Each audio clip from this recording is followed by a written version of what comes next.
Alma. David, you may remember this incident from December. It was recorded on the officer's body cameras. The Multnomah County DA's office essentially saying the evidence shows officers only took Sean Michael DesCamp into custody to take him to a behavioral health center as a last resort. And while this memo suggests the officers did nothing wrong, it also raises troubling new questions about the hospital and the actions of its staff. The two Milwaukee police officers who transported Sean Michael DesCamp to Unity Center for Behavioral Health from Providence Milwaukie Hospital on December 12th will not face any criminal charges after the 26-year-old died in their custody. Hey, Gene. Gene.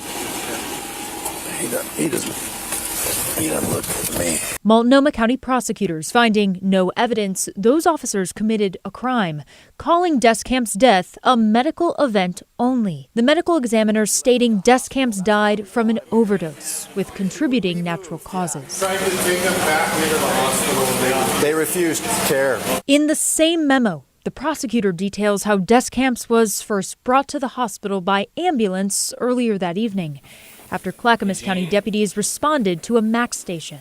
He told them he'd used drugs and was in pain. At the hospital, records show over several hours, DesCamp was bathed, fed, prescribed meds, and given Narcan for the possibility of a mild opioid intoxication. When staff went to discharge him, they said he went from perfectly pleasant to voluntarily reluctant to leave. And when officers observed him, he appeared to be groaning in bed and non-responsive. Here's what an ER staffer told one of the officers. He's been evaluated medically. There's no medical problems for him. This is a chronic problem. He's not thriving chronically, but there's no medical reason for him to be here anymore. Later, officers pushed back. The body cam video shows. He can't be on his own. We can't.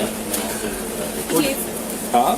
Why is he being released? But staff were insistent. The memo indicates, saying ER personnel told officers DesCamp was, quote, malingering and playing possum. We had him set up with a shelter, a cab to take him to the shelter, and he didn't want to leave. He wanted to stay here all night, and so that's how that went for him. The deputy DA writing the video supports the conclusion that DesCamp was only placed on a police hold and transported to Unity when it became clear that hospital would not treat him any further. In a statement, Providence said it's working to do better in providing safe, reliable, and compassionate care. As the internal and external reviews continue at Providence Milwaukie, we recognize we have a lot of work to do in building better relationships with our first responders, especially the officers in the Milwaukee Police Department. Police and emergency personnel have difficult, high-pressure jobs, and we commit to doing more to ease their way. Providence's internal investigation is ongoing, with the Oregon Health Authority and Disability Rights Oregon also looking into what happened. Milwaukee police tonight saying the department continues to review the incident and their hearts go out to the DesCamp family. David. Thank you, Alma. Appreciate the follow-up.